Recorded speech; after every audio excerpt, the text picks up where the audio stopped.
Berita baik untuk semua yang mencari pekerjaan. Peluang untuk memenuhi jawatan kosong dibawakan khas oleh Sarawak FM bersama Kementerian Sumber Manusia bersama Perkeso.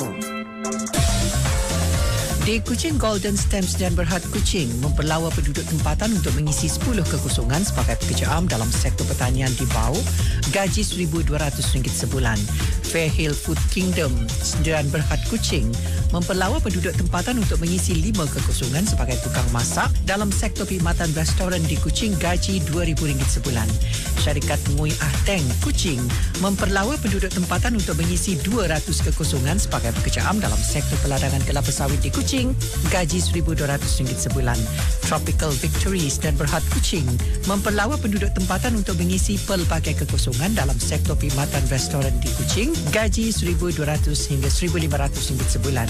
Di Sibu, Apple Food Reflexology and Health Center Sendirian Berhad Sibu memperlawa penduduk tempatan untuk mengisi 10 kekosongan sebagai ahli terapi dalam sektor perkhidmatan reflexology di Sibu, gaji RM1,500 sebulan.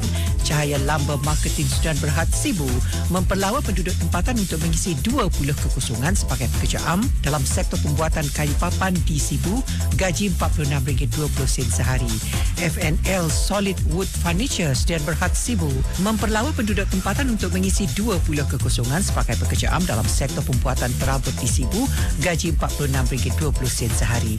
Syarikat PS Trading Sibu memperlawa penduduk tempatan untuk mengisi 10 kekosongan sebagai pekerja am dalam sektor perkhidmatan bahan kita semula di Sibu, gaji RM1,200 sebulan. Advanced Tubor Engineering Sdn Berhad Sibu memperlawa penduduk tempatan untuk mengisi 3 kekosongan sebagai pekerja am dalam sektor perkhidmatan di Sibu, gaji RM50 sehari. Jawatan kosong di Bintulu, Shin Yang Wood Systems dan Berhad Bintulu memperlawa penduduk tempatan untuk mengisi 200 kekosongan sebagai pekerja am dalam sektor pembuatan papan lapis dan benih di Belaga, gaji RM1,200 sebulan. Food Niseng Engineering dan Berhad Bintulu memperlawa penduduk tempatan untuk mengisi 70 kekosongan sebagai pekerja am dalam sektor pembinaan di Bintulu, gaji RM1,200 sebulan. Mukah Kilang Kelapa Sawit dan Berhad Bintulu memperlawa penduduk tempatan untuk mengisi 1 kekosongan sebagai tukang dandang dalam sektor perkilangan kelapa sawit di Bintulu, gaji RM2,000 sebulan. MDS Amats dan Berhad Bintulu memperlawa penduduk tempatan untuk mengisi 50 kekosongan sebagai pekerja am dalam sektor perkhidmatan pasar raya di Bintulu, gaji RM1,200 sebulan. Jawatan kosong di Miri, Syarikat Setia Maju Miri memperlawa penduduk tempatan untuk mengisi 50 kekosongan sebagai pekerja am dalam sektor peladangan di Miri, gaji RM1,200 sebulan. Full Tile Electricals Engineering dan Berhad Miri memperlawa penduduk tempatan untuk mengisi 20 kekosongan sebagai pekerja am dalam sektor perkhidmatan kejuruteraan elektrik di Miri, gaji RM1,200 sebulan.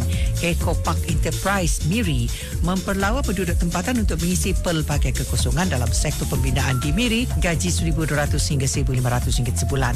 National Islamic Cafe Miri memperlawa penduduk tempatan untuk mengisi pelbagai kekosongan dalam sektor perkhidmatan kedai kafe di Batunia, gaji RM1,200 hingga RM1,500 sebulan.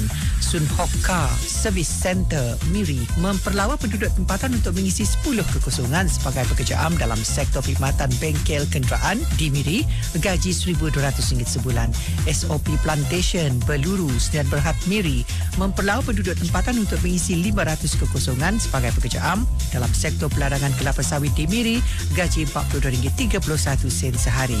Untuk maklumat lanjut, sila hubungi pejabat Perkeso yang terdekat atau mendaftar di portal pekerjaan Kementerian Sumber Manusia di bawah selian Perkeso iaitu My Future Jobs.